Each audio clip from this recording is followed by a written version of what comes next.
guys, it is Friday and I'm running a little bit behind. Fridays are the best days in the education world. It's been a week, but I'm thankful that I'm here. Here's my outfit for the day. Just another cute little petite dress. Kind of the same jewelry I wore last time, just reinvented the wheel. This belt is now a necklace. Same watch, same band because I'm wearing my brown boots. And I'm still letting my natural hair breathe. It will be getting washed this weekend. So yeah, this is how it looks after it has been dried and in the bonnet for a whole week and using this as a style. So I'm tired of it now myself. So I'm getting ready to go to work. I'll tell you the topic and what this video will be about when I get in my car.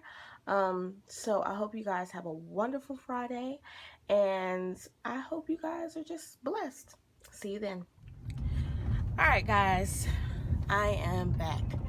So I'm on my way to work, like always in my previous videos, and I'm behind. It's 7:34.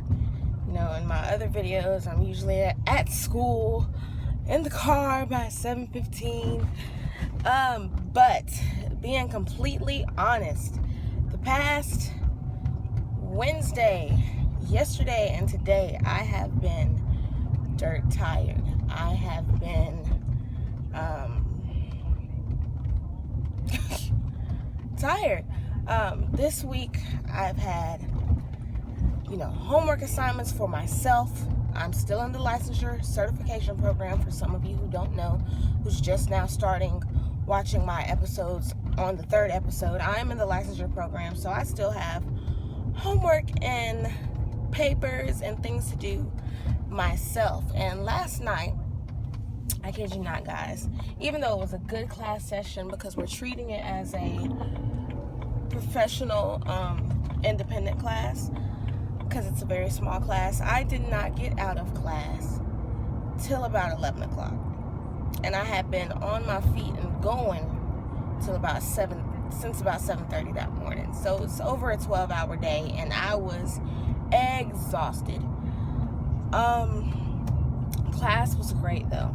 So the topic and subject for today is, as a first-year teacher, you need to know when to stop. I'm pretty sure all my older educators, professors, primary teachers, all of us can identify with knowing when to stop.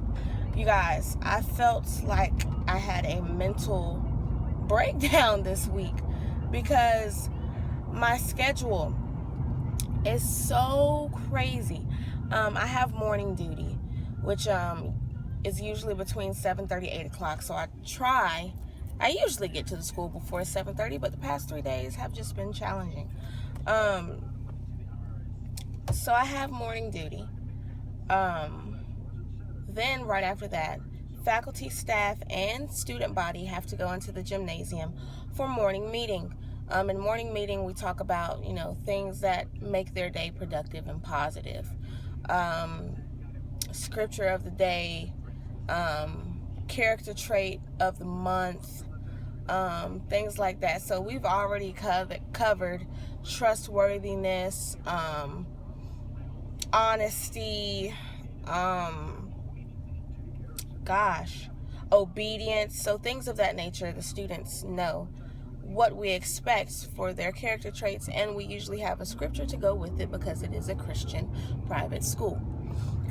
I do understand that public schools as well, because I did part of my field experience when I was gaining my education in undergrad. Some of public schools do have morning meetings, usually elementary and middle school, not so much in high school, but elementary and middle school, I know that they do have those morning meetings, so I was kind of used to that when I started working here. But yes, so back to my schedule of why I was so tired and why as educators we need to learn how to stop.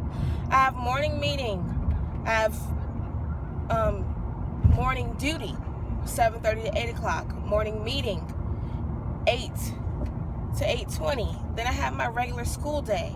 My kindergartners are usually done by 12. So then the TA steps in my classroom because I have music with different classes separated into 30-minute segments at 1 o'clock. I'm usually back in my kindergarten classroom by 2 o'clock. That's when they're wrapping up their enrichment that I left for the TA and packing up. So 2:45, I'll release them in the recess. If another teacher is in there, I usually let my class go with them so that I can finish prepping for today. For the day. After I finish prepping, I immediately go to my second job, which is a tutoring session for younger students that are struggling academically. I do that from 3 to 5:30. Depending on the day, if it's Tuesday or Thursday, I have class.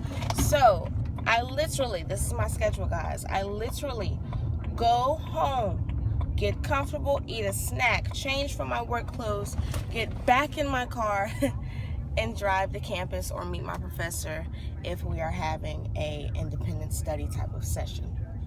That is my schedule. So yesterday I just felt I had to tell my principal, and thank God I have a supportive principal, like, I'm not having enough prep time, I'm not getting it, I'm starting to get frustrated, and my personality, I don't really like showing my frustration to anyone. So, to prevent yourself from getting to that point, I suggest that you know when to stop. Even when you have everything and it's mama to do, know when to stop. Force yourself to stop and sit down and know when you're doing too much.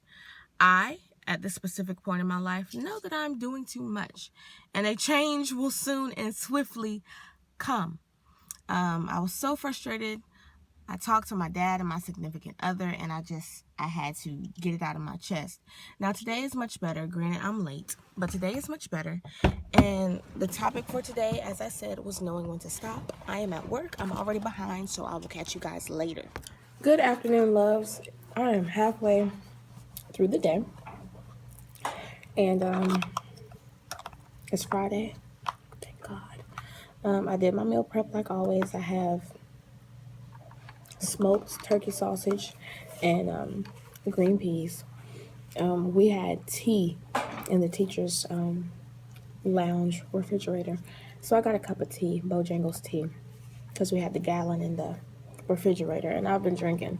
For those of you who have been following me on other social medias like Snapchat and things of that nature, you know that I have been chugging down these, at least 2 or 3 of these a day. So it was a nice change to get a little bit of tea. But back to what I was talking about earlier. Knowing when to say no, knowing when to stop. And I explained to you all my schedule.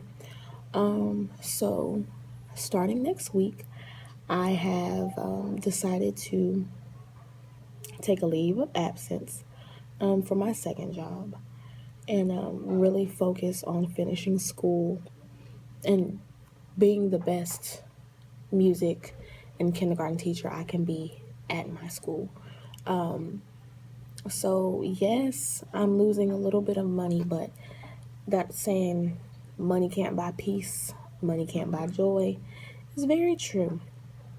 So I have decided to step down from the tutoring position for my part-time after-school job and just focus. And I'm really excited because that gives me more than enough prep time, and it gives me my afternoons to study, to just really enjoy myself. For those of you who haven't picked up on it already, freeing up my afternoons on Wednesdays, I have the ability to go to Bible study now again. Whereas I would be so tired some days, it's just like, God, I can't make it. So I'm excited. I'm happy. God does answers prayers quickly, because I prayed about this yesterday on what I should do, and He answered my prayer in less than 24 hours. So I'm really excited about that. So the topic of today, learning when to say no, knowing your limit. So I hope that for all my first year teachers out there who have started multitasking, started mentoring programs, if you're an art teacher and a third grade teacher or things of that nature, learning that balance, learning when to say no, and learning when to stop putting things on your plate. So, you all have seen this setting before. I'm sitting at my desk, eating my lunch. Thankful that it's Friday. It's raining where I live, so I'm really tired. Being that I didn't get out of class till 11:30 last night, 11:30. I didn't get home till 11 something. So it was a lot. But anyway, moving forward, learning when to say no. And I'm just so thankful. You guys don't understand, being a teacher of the arts and being a young African American woman, it is so important as an educator that your principal supports how you feel and what you're doing. And I can proudly and confidently say that my principal is one of the best principals ever. Like, ever. She supports the music program. She supports the music ideas I have, whether we be performing for one of the programs or anything. She's very supportive. Every instrument that I have needed, every book that I have needed, despite that'll come shortly too. She's just been very supportive. So shout out to her. If she ever sees this, if she ever watches it, thank you so much. She know who she is. Yes, my principal is a female. Woo woo, Black girl power, female magic. Okay. Anyways, but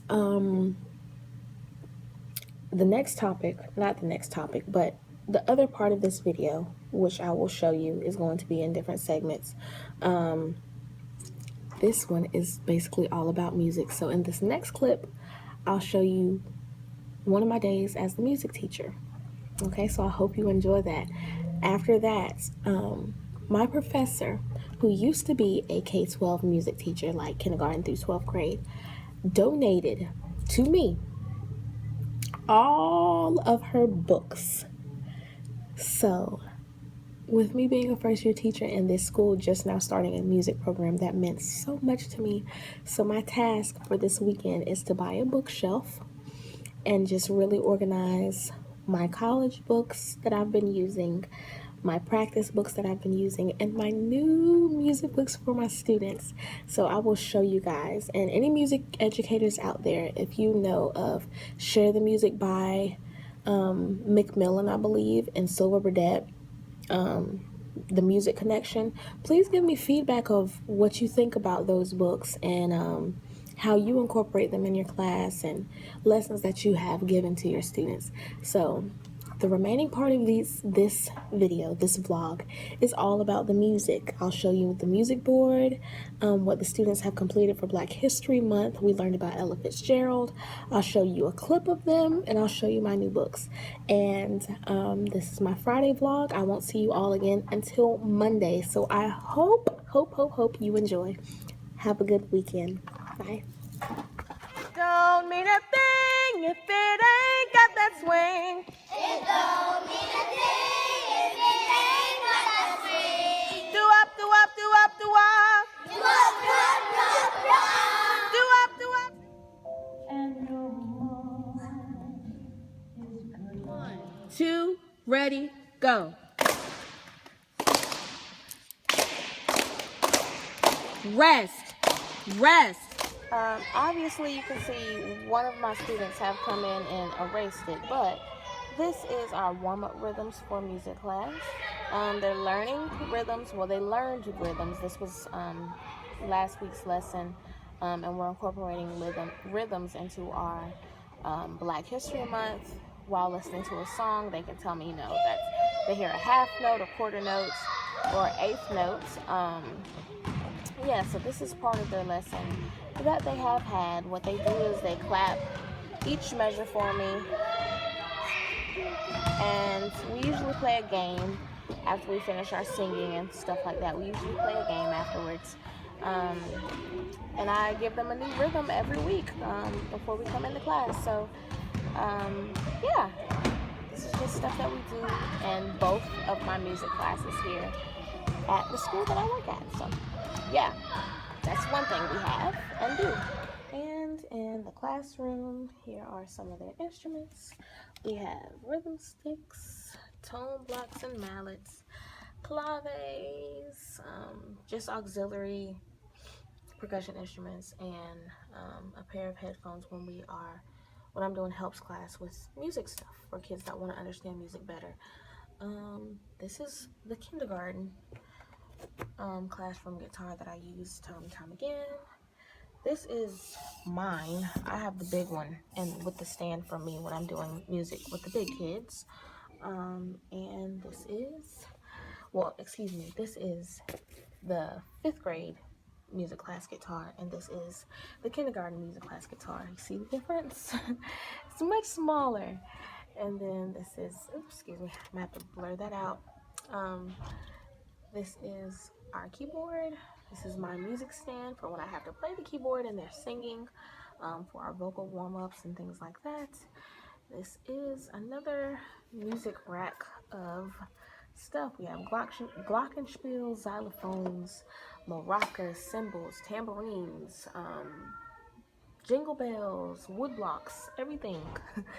The typical music, elementary music stand. So music educators, if you have these instruments, most of these instruments are from Suzuki. This is a Casio Mark II. This is from Suzuki as well. And other percussion instruments are from Suzuki as well. That's where my principal ordered them when I expressed to her the need for music instruments.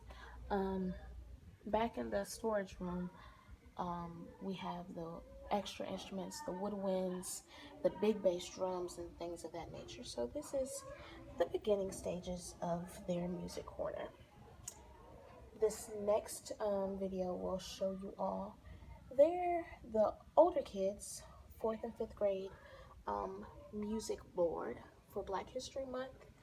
And that will be from Ella Fitzgerald. And this is my little bulletin board for the younger kids, K through 2nd. This is their bulletin board. Yeah, I'll show the video of the board next. See you then. And this is a quick preview of our music board. I'm trying to do it fast because we have kids in recess, and this is the older kids' book reports on Ella Fitzgerald, and these were the ones I put on the board that I feel that did an extremely good job on their book reports, and I was way proud of them. So here's that. This is the older kids. On this side, I usually put their assignments due. This is called the music corner, and this, I've recently erased it, but this is the top scores of the music class for the older kids, so it can be a healthy competition for them. And the inside of the board just says reading music is a piece of cake, and also it has Black musician greats Scott Joplin, Duke Ellington, Ella Fitzgerald, Samuel Coleridge Taylor. So yes, here's that. I gotta go. Okay guys, it's very cold. It's very cold. I can't reiterate that enough. So this is my last day of going to job number 2 for a while. So I'm really relieved. I am. And good thing is it's Fun Friday, so I don't have to do much. I have my work laptop, and a DVD from my classroom, and they are going to watch Meet the Robinsons. Okay, so I didn't even start recording to talk about that. I just got sidetracked like per usual. But I don't know if you can see it, and I'm driving, and I know that my camera angles are off. I'm going to invest in a legit camera since I seem to like vlogging more than I thought I would have. And I've been getting a good response since the week that I've started. So anyways. Remember the books I told you that my professor donated? That's only one box I have the kids' textbooks, the teacher's edition, and CDs galore. So I'm super excited to go buy this bookshelf today so I can just get really organized and, you know, just blossom as a music teacher. So I will show you guys the music books once I'm setting my bookshelf up sometime today or tomorrow. I don't know if it's going to be today or tomorrow when I actually set it up, but I will video, I will record when I am when I have everything organized, and I'm just excited because it's like starting my library. So I am real hype. I hope I can find a good bookshelf for a good price that will match my living room setup. And yeah, I'm just ready to see what's really good. So yeah, this will probably be the last time you see me until I videotape myself putting together the bookshelf. Not so much putting together the bookshelf, but showing you the books and CDs that I have.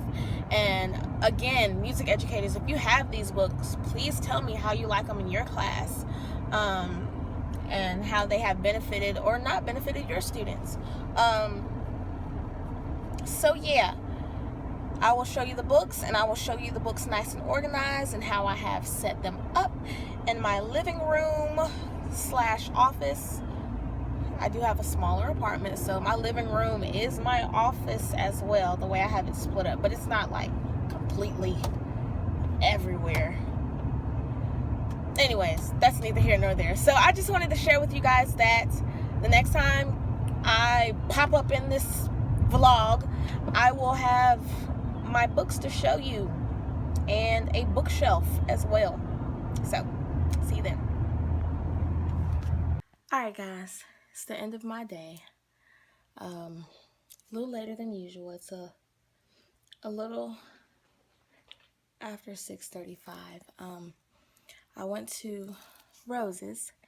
They had wooden bookshelves on sale for $10, so I got 2 of them to start my music teacher book collection. And shout out to my licensure professor for getting me started. I'm out of breath because I carried all these books and the bookshelves up, and you'll see why. So, to all my music teachers, private music teachers, public music teachers, here is my lovely collection. So I have Share the Music, Teacher's Edition, K through 5, actual textbooks, and it's a little dark, I do apologize, the CDs that go with it. So I'm super duper hype about that. Along with that, I have the Music and You Teacher's Edition. These are really for the older kids. I have 5th through 8th, I believe, for these. And I actually have the CDs that go with the lessons in the book as well. This isn't necessarily a book set, but the story of Jamaican music. I figured that this would be a cool lesson, especially for Black History Month, just learning the different type of, you know, quote-unquote black, quote-unquote, music that's out there. And the next one, these are clearly just the student books, but I have the Music Connection. This is more of a complete series that I have with the whole complete CDs, all of these CDs, y'all, all of them. And this is the World of Music, Silver Burdette, and again, so let me catch my breath. But here's the student textbooks for that and the teacher's books. So the task for tomorrow, because I am done, is to set up my bookshelf, get it nice and decorated nicely to go with the theme of my living room, and to get these babies nice and organized within the bookshelf. That is my goal. But I am tired. I am going to push these back against the wall for now, and I will do the rest of that little stuff tomorrow because I am tired. I'm ready to get in the shower. I'm ready to put on some comfortable clothes. I'm just ready to relax. It's been a long day, and I'm ready to relax. And I'll be ready to face this tomorrow. So I hope you enjoyed Friday's vlog. Sometime next week when I have everything completed with my music area, even my home studio, I will show you guys that for a second sequence of music. So I hope you all have a wonderful and blessed weekend, and I'm out. Bye. Have you ever dreamed about a love so real, so strong?